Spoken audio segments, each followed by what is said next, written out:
Jour de marché à Oloron-Sainte-Marie, mais aussi de démarchage. Campagne municipale oblige, ce jour-là, ils sont 3 candidats tête de liste à battre le pavé devant les étals. Marie-Lise Bistuet, adjointe du maire sortant, étiquetée au Parti socialiste. Clément Servat, élu départemental et chef d'entreprise, candidat du centre. Et Hugo Kouchinave, 25 ans, tête de liste LR.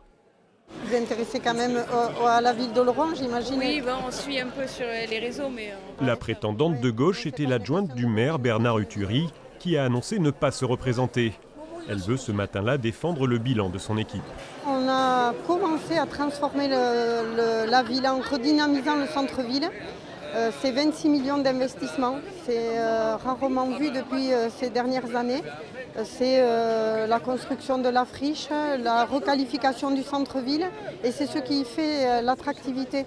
Alliée avec les écologistes et les communistes, elle compte mener une politique tournée vers l'environnement. Penser à un nouveau plan de circulation pour laisser plus de place au vélo, plus de place aux piétons, sans pour autant exclure la voiture. Renaturer les cours d'école, c'est un programme ambitieux que nous avons pour toutes les écoles d'Oloron. Face à elle, Bonjour. Clément Servat prône le renouveau. L'Oloronnais connaît bien la ville, il a été adjoint du précédent maire, Hervé Luc Béreil. J'aime aller au contact des gens, j'aime la population, j'aime les Oloronais et donc c'est pour ça que je m'implique depuis toujours pour ma ville.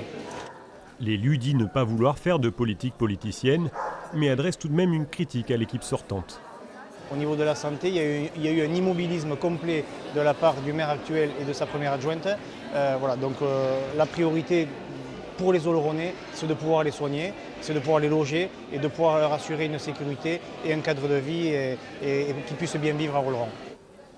Le plus jeune candidat, Hugo Kouchinave, du haut de ses 25 ans, veut mettre en avant son expérience de chef de cabinet du maire à Mont-de-Marsan. Je travaille au quotidien dans une collectivité plus grande qu'Oloron, 3 fois plus grande, et j'ai l'expérience des dossiers.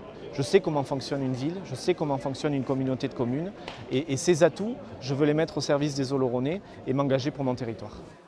Parmi les sujets qu'il défend vient en premier lieu la sécurité, délaissée selon lui par l'équipe sortante. Déjà, ils n'ont pas pris à bras le corps le problème de la sécurité.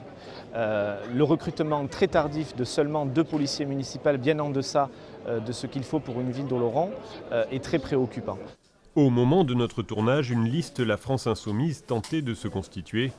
En vain, il n'y aura finalement pas de candidat LFI à Oloron le 15 mars prochain.